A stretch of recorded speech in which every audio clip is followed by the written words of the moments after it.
Tawag namin laging dinggin, samo namin yung pakinggan.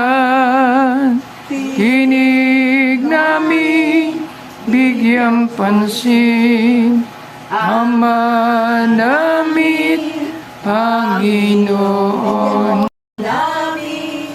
yung pakinggan. Kristo,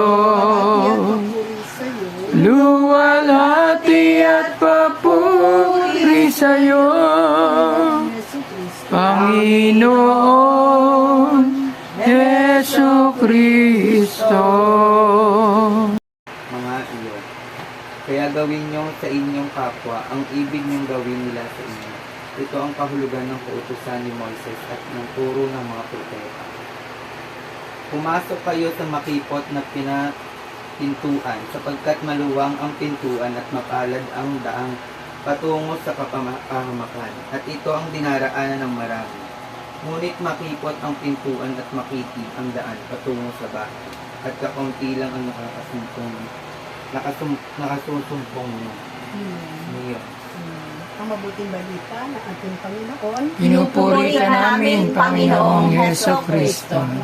Papasalamat po. Tsaka gusto ko po yung bansa natin ba, magkasundo-sundo na. Amen. Away.